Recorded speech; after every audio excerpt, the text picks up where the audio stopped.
everyone, this is Alicia from the Fit Empowered Mum Project. Thank you for joining me in this program. So what I just want to address quickly is posture. Posture is super important for well-being, how we feel, reducing aches and pains. Sometimes we can control it and think about it as much as we can, but our mind is telling us to do one thing, but our body is telling us to do something else. And that's absolutely fine because it can be addressed. But sometimes if we don't know what we should even be aware of, that's where these problems lie. So I'm going to go over some super simple tips just for you to keep in mind.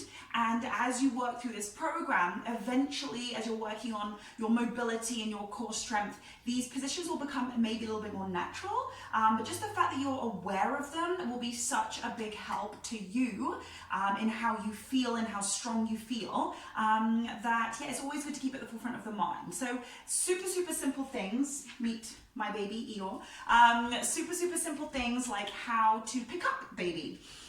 Working on a squat position as you pick up. So baby's on the floor doing their thing, they say, Mama, come pick me up. Tendency can be to bend through your back, but really simple things like being able to squat and to pick up baby. That way is really helpful. Now, if we cannot get in that squat position, that's something else that we will work on, but at least thinking about that intention in the long term will really help kind of that back pain. Also as well, being able to come down on one leg. So for some people, maybe lunging into that position would be a little bit better, which is absolutely fine.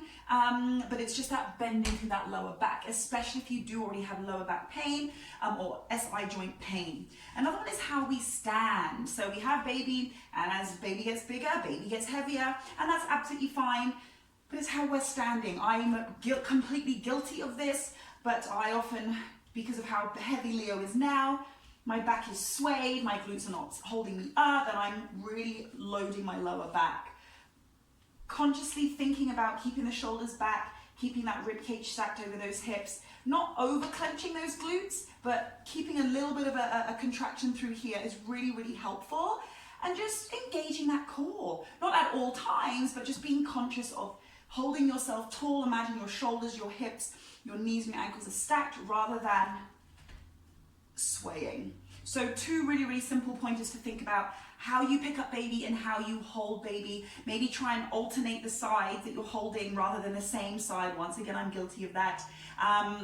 If you have tendonitis issues or you've had de Quervain veins, that diagnosis through the wrist or through the thumb, since having baby, I had that as well. I went to see a physio about it, so I suggest you do the same if you do, but being really aware and cautious of how you're holding your little one will kind of help reduce these symptoms. As you get stronger, these symptoms through the back, through the joints, through the shoulders, through the neck will, fingers crossed, subside. If you have any questions at any time, as usual, don't forget to just give me a shout, drop me an email, reply to this post, and yeah, I look forward to helping you out. In the meantime, stay strong, mama.